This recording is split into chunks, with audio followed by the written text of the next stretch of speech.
Welcome to our channel. So రీసెంట్గా మేమైతే మా స్కూల్లో జిఎస్టీ గురించి ఒక ప్రోగ్రామ్ కండక్ట్ చేసామండి. పిల్లలకి జిఎస్టీ గురించి ఏం ఐడియా ఉంటుంది అనుకున్నాము.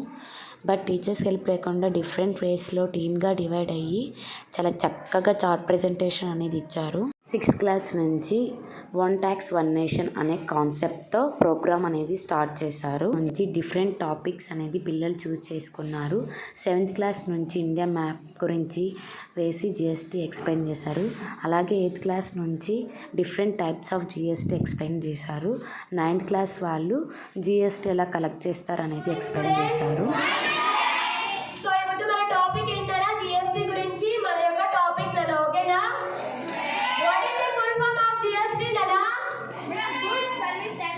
Okay, good Vijay student.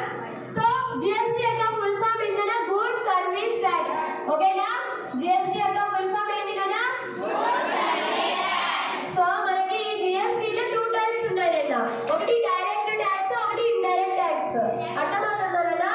Direct tax ఏంటి మేడం అంటే డైరెక్ట్ ట్యాక్స్ అంటే ఏంటినా మనం ఏదైతే బిల్లు మనకు తెలిసి పే చేస్తుంటాం. GST అనే బిల్లు మనకు తెలుసు, మనం పే చేస్తున్నాం, మనకి తెలిసి పే చేస్తుందని డైరెక్ట్ ట్యాక్స్ అంటున్నాం.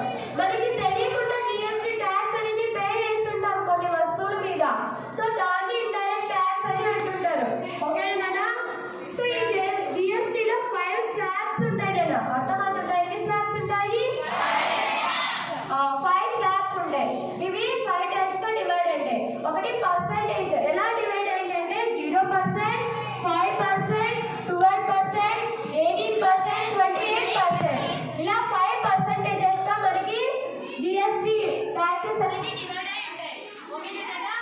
సో ఈ జిఎస్టీ ట్యాక్సెస్ వచ్చేసినా 0% ట్యాక్స్ వచ్చి మనకి దేని మీద పడుతుందన్నా మిల్క్ మీద మనకి ఎటువంటి ట్యాక్స్ అనేది ఉండదు కదా.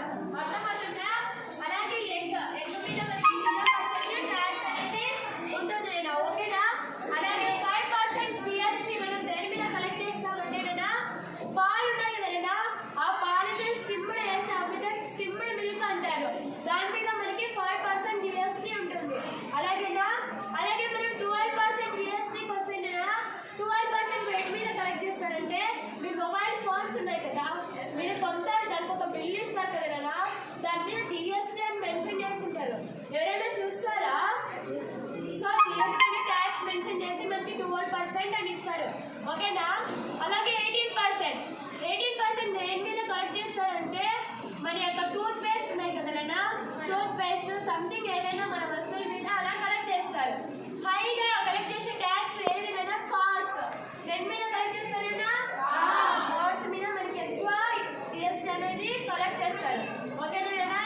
సో ఈ జిఎస్టీలో మనం స్టేట్ కి కనుక జిఎస్టీ ప్రొవైడ్ చేస్తుంటే కనుక కడుతుంటే కనుక దాన్ని ఏమంటారా ఎస్జీ అంటాం. స్టేట్ గుడ్ సర్వీస్ ట్యాక్స్ అంటాం కదా. అలాగే అది మనం సెంట్రల్ కి, అర్థమవుతుందా, మన యొక్క నేషనల్ కి కడుతుంటే కనుక దాన్ని సిజిఎస్టీ అంటాం. ఏమంటాం? దాన్ని సెంట్రల్ గుడ్ సర్వీస్ ట్యాక్స్ అంటాం. ఏమంటాం? అదే మనకు యూనియన్ కి కడుతూ ఉంటే కనుక దాన్ని ఏమంటామంటే union territory good service tax అంటాం. యూటీజీఎస్టీ అంటాం. ఏమంటాం కదా? ఓకేనా? ఇలా మనకి కొన్ని కేటగిరీస్ గా మన జిఎస్టీ అనేది డివైడ్ అయ్యి ఉంటుంది కదా. ఓకేనా? సో జిఎస్టీ ఫస్ట్ ఇయర్ మనకి ఎప్పుడు స్టార్ట్ అయిందంటే కదా 2017 జూలై 1 అనేది మనకి జిఎస్టీ అనేది స్టార్ట్ అవ్వడం జరిగింది కదా. మన జిఎస్టీ యొక్క బ్రాండ్ అంబాసిడర్ ఎవరంటే కదా అమితాబ్ బచ్చన్. కదా ఓకే. జిఎస్టీకి చైర్మన్ ఉంటారన్నా ఎవరైతే యూనియన్ ఫైనాన్స్ మినిస్టర్ ఉంటారో ఆ ఫైనాన్స్ మినిస్టరే జిఎస్టీకి చైర్మన్ గా ఉంటారు. Who is our finance minister అన్నా? Nirmala Sitharaman is our finance minister. ఓకేనా? సో ఏదైనా జిఎస్టీ ఏ ప్రోడక్ట్ అయినా జిఎస్టీ పెంచాలన్నా తగ్గాలన్నా ఎవరు చూసుకుంటారు? నిర్మలా సీతారామన్ గారు చూసుకుంటారు. ఓకేనా? సో ఇలా మనకి జిఎస్టీ అనేది ఫామ్ అయింది. ఫస్ట్ జిఎస్టీని ఇంప్లిమెంట్ చేసిన స్టేట్ ఏదినా? తెలంగాణ. ఓకేనా? మా సోషల్ టీచర్ అయితే మాత్రం జిఎస్టీ గురించి చాలా గుడ్ ఇన్ఫర్మేషన్ అయితే మాత్రం పిల్లలకి ఇచ్చేశారు. Thank you so much ma'am for your valuable information. పిల్లలకి ఎస్ఏ రైటింగ్ కాంపిటీషన్ కూడా కండక్ట్ చేసేసాం. మీకు ఈ వీడియో నచ్చినట్లయితే please like, share, subscribe. Thank you.